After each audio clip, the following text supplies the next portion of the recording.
Boa tarde, turma. Então hoje a gente vai falar um pouco sobre o citoplasma, que é onde fica a maior parte das organelas, né? Tirando o núcleo que contém o nosso DNA. E tem a membrana, que é a capa que envolve o citoplasma, não deixando o citoplasma fugir da célula ou esvaziar a célula. Então hoje vamos estudar agora o citoplasma e no final da aula nós vamos fazer uma atividade prática para poder relembrar os conceitos e aplicar, tá? Esses conceitos de forma lúdica. Então vamos lá, algumas considerações que são importantes no meu ver. Todas as células elas são praticamente iguais. Elas têm ao menos 3 características semelhantes. Todas elas têm membrana plasmática, todas elas têm o citoplasma e todas possuem material genético, que é o nosso DNA. As eucarióticas, as células eucarióticas, elas têm o DNA dentro do núcleo. As células procarióticas não possuem núcleo, e essas células elas possuem o seu material genético no citoplasma. Então é um pouco a diferença entre eucariótica e procariótica seria só essa, tá? Então, passando adiante, nosso slide. Os citoplasmas, como eu já falei para vocês, das células procarióticas não possui material genético envolvido pela carioteca, que é o núcleo, né? Carioteca ou núcleo é a mesma coisa.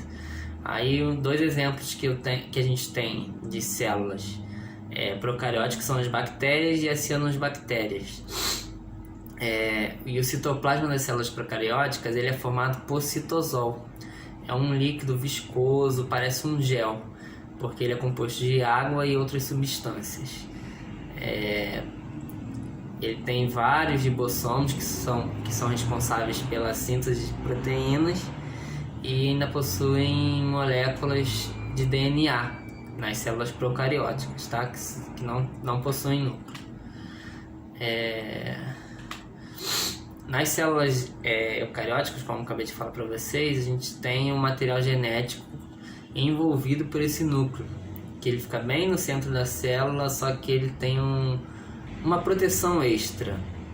Então, na célula eucariótica, o núcleo forma uma proteção extra, então o DNA não está espalhado no citoplasma.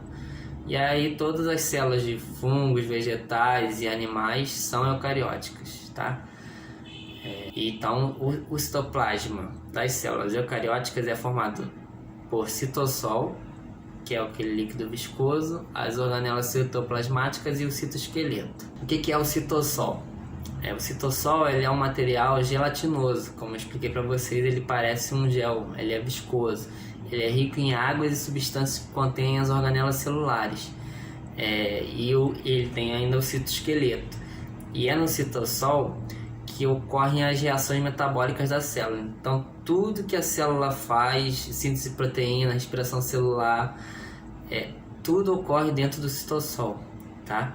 E aí o citoesqueleto, que eu falei para vocês, ele está presente somente em células eucarióticas. Nas procarióticas não existe citoesqueleto, tá? E existe também as organelas celulares, que são presentes somente também em células eucarióticas, com exceção dos ribossomos, que também temos ribossomos nas células procarióticas. Aí vamos agora falar sobre o citoesqueleto.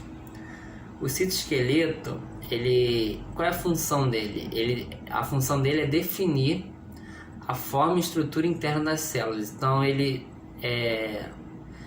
faz com que a célula tenha aquele formato redondo que todos nós conhecemos. Então ele que dá aquele formato, é ele que define aquela forma, e ele organiza ainda a estrutura interna da célula, tá?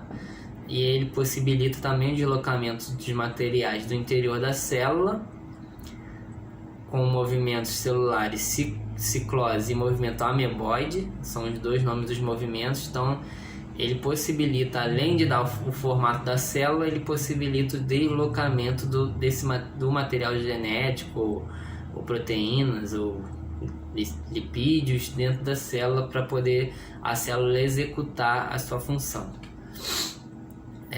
Os componentes do citoesqueleto são os microfilamentos de actina, que são formados por uma proteína que é a actina e estão relacionados ao movimento celular. Temos os microtúbulos, que são formados pela proteína tubulina e estão relacionados também ao movimento celular e à manutenção da forma. Então, esse microtúbulo está relacionado à manutenção da forma celular. E temos também no citoesqueleto os filamentos intermediários, que é constituído pela proteína queratina, e eles são relacionados à manutenção da forma celular. Então, perceba, temos duas organelas do citoesqueleto que são responsáveis pela manutenção da forma, e temos duas também que são responsáveis pela manutenção do movimento. Então, o conjunto dessas células forma o citoesqueleto, dessas organelas formam o citoesqueleto, que dão um movimento e a forma da... Aí, como eu já disse para vocês, o citoesqueleto tem os movimentos ciclose e ameboide. Vamos falar um pouco sobre o movimento ciclose. Ele é uma denominação do contínuo movimento de organelas citoplasmáticas e substâncias do citosol.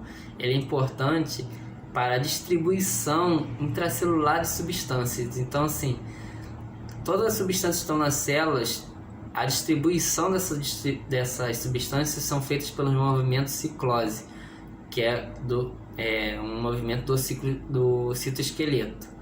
Aí temos também o movimento ameboide, que é a formação de pseudópodes. O que é isso? São uns pezinhos, são uns falsos pés que dão o movimento da célula, dá uma direção no movimento da célula. Então ele faz uma rotaçãozinha dentro da célula que faz com que ela ande, tá? Dentro do organismo. Aí vamos falar um pouco sobre as estruturas presentes no citoplasma. Cada uma desempenha uma função específica e todas elas são essenciais à nossa vida e à vida das células. Comparáveis aos órgãos de um organismo, elas são denominadas orgânulos, ou organelas celulares ou citoplasmáticas. Retículo endoplasmático. Nós temos o retículo endoplasmático rugoso, que apresenta ribossomos aderidos às bolsas membranosas, cujas funções são produção de proteína para exportação, que serão eliminadas para atuar fora da célula, produção de enzimas lisossômicas que fazem digestão intracelular. Então, o retículo endoplasmático rugoso, ele tem essas duas funções, tá? Agora, o retículo endoplasmático liso. Lembrando que o retículo endoplasmático é uma organela celular que está dentro do citoplasma, tá? No retículo endoplasmático liso temos as seguintes funções. Ele faz síntese de ácidos graxos, que são fosfolipídios e esteroides, ou seja, lipídios em geral, é a gordura. A gordura se transforma em lipídio o retículo endoplasmático liso é responsável pela síntese de gordura ou de lipídio. Então, as funções que são comuns ao retículo endoplasmático rugoso e ao retículo endoplasmático liso. Os dois fazem transporte de substâncias e fazem armazenamento de substância. Agora vamos falar sobre ribossomos. Os ribossomos são duas subunidades de tamanhos diferentes formadas por RNA ribossômico e proteínas. A função dos ribossomos é síntese de proteínas. Então ele está lá dentro da célula fazendo a síntese das proteínas que a gente consome, que o organismo produz, consome. Complexo de Golgi ou complexo golgiense. Ele é composto por membranas que são bolsas que parecem cisternas, que são achatadas e ficam empilhadas.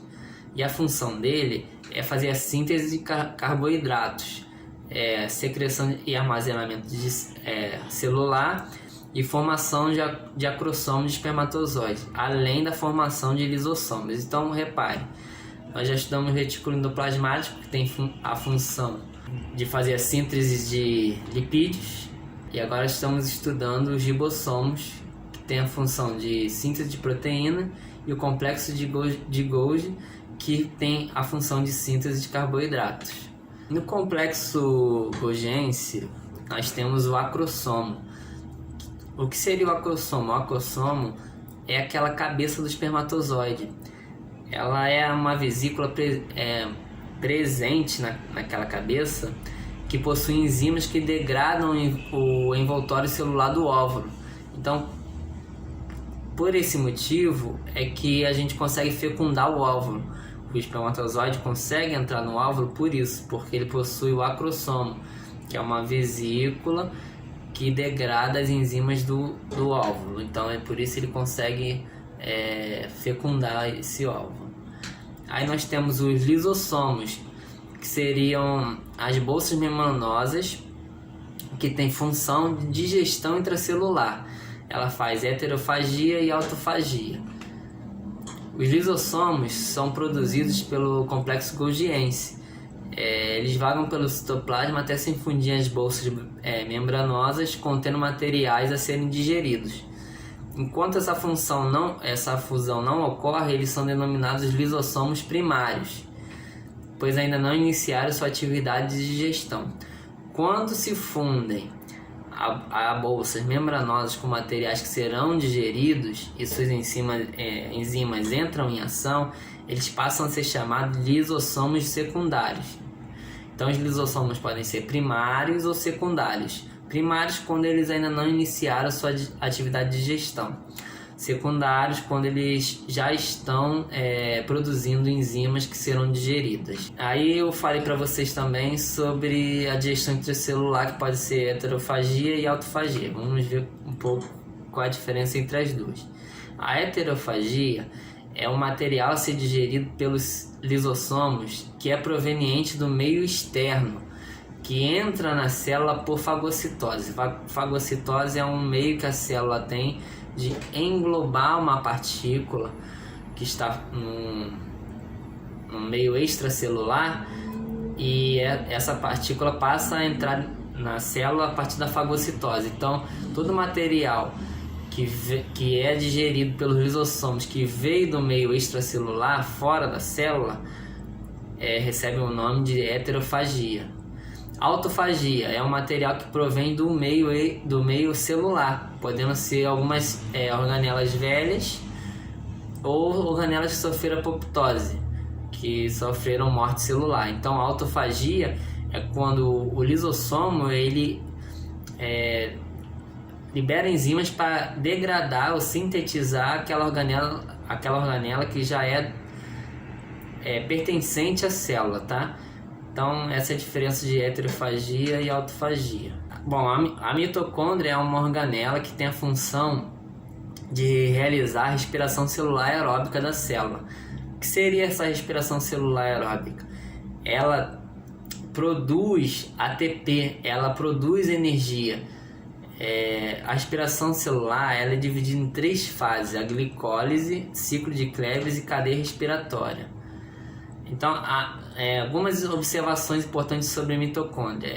As mitocôndrias possuem DNA próprio, ou seja, elas são originadas de mitocôndrias já pré-existentes na célula. As mitocôndrias são de origem sempre materna, e o surgimento dessa organela mitocôndria ela é explicada pela hipótese endossimbiótica, onde as mitocôndrias são descendentes de antigos seres procarióticos ou células procarióticas, que um dia se instalaram no citoplasma de células eucarióticas primitivas. Então, lá as primeiras células primitivas englobaram, por meio de fagocitose provavelmente, essas células procarióticas, e aí nessa célula continha a mitocôndria. Então ela acabou virando um aditivo nessa célula eucariótica, vamos dizer assim. É o que explica essa hipótese endossimbiótica. Agora vamos falar um pouco sobre uma organela que é de origem vegetal, que são os plastos. Os plastos só existem em células eucarióticas vegetais. E aí eles são divididos em cromoplásticos, que são plásticos com pigmentos vermelhos e amarelos, que são responsáveis pelas cores de flores, frutos e raiz. E os leucoplastos, que são plastos incolores, que armazenam amido em raízes e caules. E os cloroplastos, que são aqueles responsáveis pela fotossíntese. Tá? Eles captam a energia do sol e transformam em glicose e oxigênio, tá? Ainda temos mais uma organela, que são os vacúolos, também são só de células vegetais. A função dele é armazenamento de substâncias úteis para o vegetal. Com isso, nós acabamos a nossa primeira parte da aula e entraremos agora na nossa parte prática. Iniciando nossa atividade prática da nossa aula, eu preciso que vocês se dividam em grupos de 4 a 6 estudantes. E após a formação desses grupos, cada grupo vai fazer um esboço de uma célula eucariótica numa folha de papel, onde eu trouxe frutas, verduras, balas e alguns doces. Cada grupo vai ter a liberdade de escolher o item qual vai trabalhar. E eu preciso que vocês coloquem nesta folha também o nome dos alunos, constituintes do grupo e os itens que foram trabalhados nesta atividade. Então, cada item você vai colocar a legenda sobre qual organela este item está representando. No final desta aula prática, eu estarei avaliando, observando o que cada grupo está apresentando, e esta atividade vai valer até um ponto no final, na média final de cada aluno. Então, assim, dependendo de como foi a apresentação de cada grupo, eu estarei avaliando a pontuação.